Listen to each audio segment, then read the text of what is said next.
سلام بینندگان عزیز، برنامه اخبار آزادی از استودیوی مرکزی رادیو آزادی تقدیم شما می شود و من عبدالله اشرف هستم همراه شما.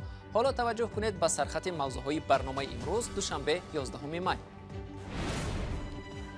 همه به خزینه کووید 19. مفتی تاجیکستان از ساکنان دعوت کرد پول فطری روزهشان را به خزینه مبارزه با کووید 19 گذرانند. خیر کردیم و بلا خریدیم. با اشاره به ازدحام بی‌نظم، صاحبکاران خیرخواه تاجیک را در شهر سنت پتربورگ 5 میلیون روبل جریمه کرده و بازارشان را هم بستند. فروش آرد با نرخ نسبتاً ارزان در شهر کولاب تاجیکستان نوبت‌پایی دراز خریداران را به وجود آورد. برای همین ارزانیش همجا ایستادیم که مقصد آدمای بودکدار یک تینون با سنترک میشه خوبه. برنامه را با خبر از تاجیکستان آغاز میکنیم.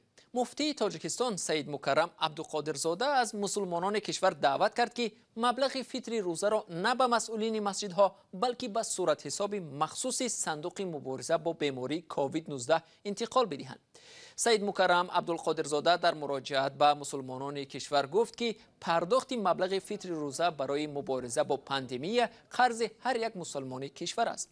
او از امام خطیبان مسجدهای کشور دعوت کرد تا به مسلمانان ترتیب انتقال مبلغ زکات و فطر روزه را به صورت حساب صندوق مبارزه با کووید 19 فهمانند.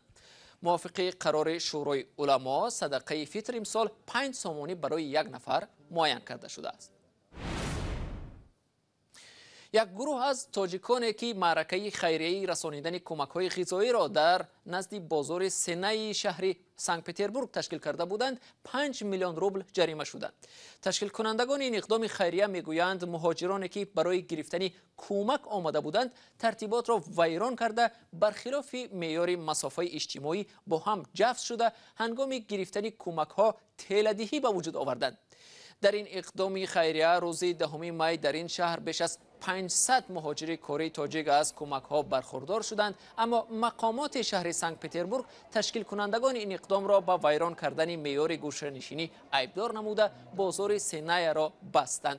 تشبسکاران اقدام خیریه بر رادیو آزادی گفتند بی‌ترتیبی و بی‌صبری مهاجران باعث شد که حدود 1000 نفر دیگر که در بازار کار می‌کردند بیکار ماندند و هم به خود آنها جریمه 5 میلیون روبلی تهدید می‌کند.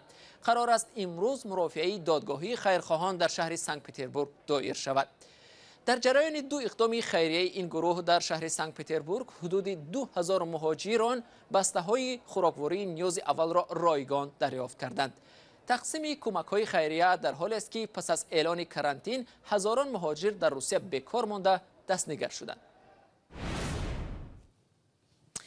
اگر در شهر سنت پتربورگ تقسیم خلطه‌های خوراکواری رایگان ازدحام مهاجران را به بار آورد، در شهر کولاب جنوب تاجیکستان نیز حادثه مشابه به این رخ داد.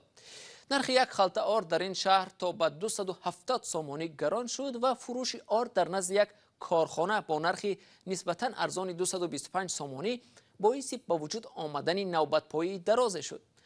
10 نفر برای خرید آرد ارزان نوبت‌پایی کردند که از نظر امنیت تندرستی در شب و روز گسترش کرونا ویروس چندان بی خطر نیست. گزارش محمود جان رحمتزاده از شهر کولاب. فروش آرد نسبتاً ارزان در این شب و روز ساکنان بخصوص کمبیزوات شهر کولاب را به پای نوبت‌پایی طولانی در نزد کارخانه کارکرد آرد این شهر کشانده است.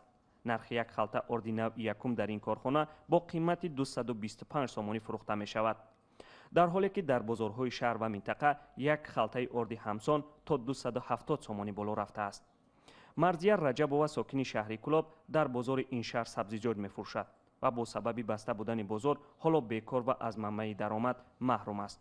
او از صبح بروقت در نوبت آرد ارزان خود را نامنویس کرده است و با پول از فطری روزه همسایه برایش خیر کرده میخواهد آرد خرد.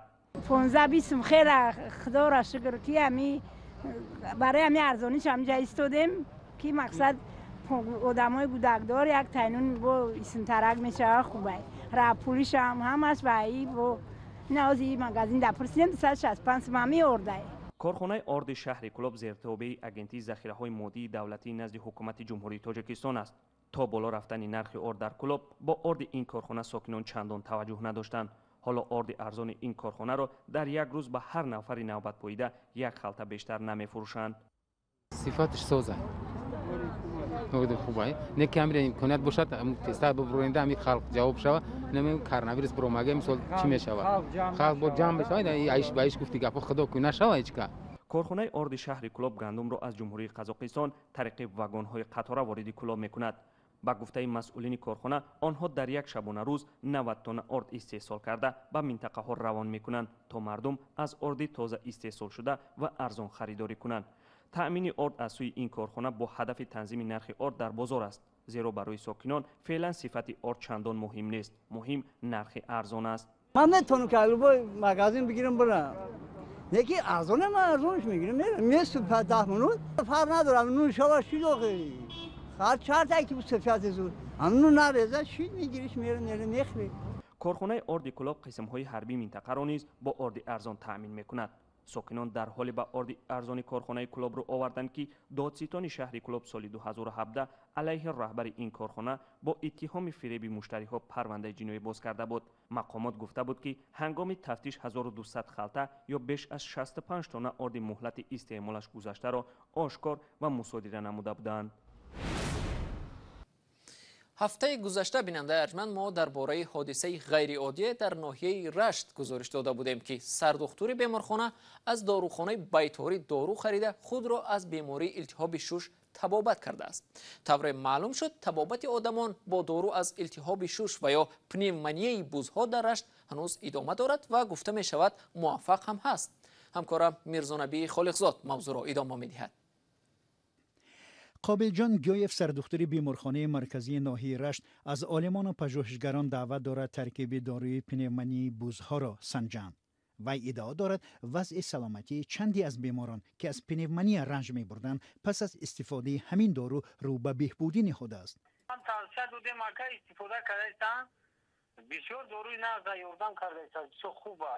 اما شعبه بیماری سرایتی 12-13 نفره که حالت وضعی بودن پنیمونیای وضعی بودن 3 نفر در دستگاه نفس ثانی بود ای حالت برو اومدن بعد گذراندن دارو. عالما آموخته تیزترک هرچی در توصیه دادن در کور که استفاده کنن مردم خوب شود. رادیو آزادی چند روز قبل درباره شفا یافتن او از التهاب شش با استفاده از همین دارو خبر داده بود. گیویف روز 11 می در صحبت با رادیو آزادی گفت سلامتی چند نفر دیگر بعد استفاده از این دارو بهبود یافته است.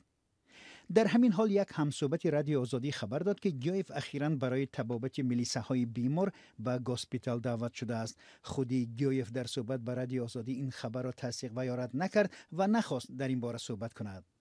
وی تنها از این دارو به تکرار ستایش کرد که می تواند بیماران را شفا بخشد. رادیو آزادی به دلیل آنکه فایده این دارو اثبات نشده است از نشر نام آن خودداری می‌ورزد. دارویی که از آن گیویف استفاده کرده است در هلند استحصال شده و برای دوای بیماری‌های راه‌های نفس چاروای کلان و خرد استفاده می‌شود و در ترکیبش استرپتامیتسین دارد. این دارو در فهرست سازمان جهانی تندرستی ثبت شده است. وزارت تندرستی تاجیکستان میگوید در این باره اطلاعی ندارد و برای معالجه از کووید 19 دستورالعمل مخصوص آماده کرده است که طبیبان باید بر پایه آن عمل کنند.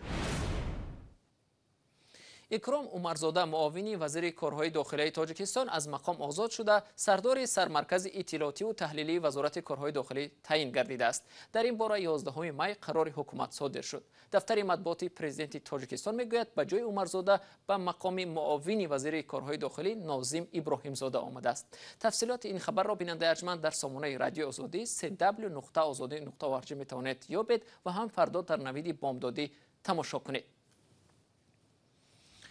بیننده عزیز، اینجا وقتی برنامه اخبار آزادی به انجام میرسد. تشکر از شما که تا این لحظه ها با ما بودید. خبر و گزارش های دیگر را در سامانه رادیو آزادی www.azadi.org میتوانید مطالعه کنید و در صفحه آزادی ویدیو در یوتیوب ببینید. فردا صبح شما را با خبرهای نو تازه در نوید بامدادی منتظریم. تا اون دم خدا نگهدار شما.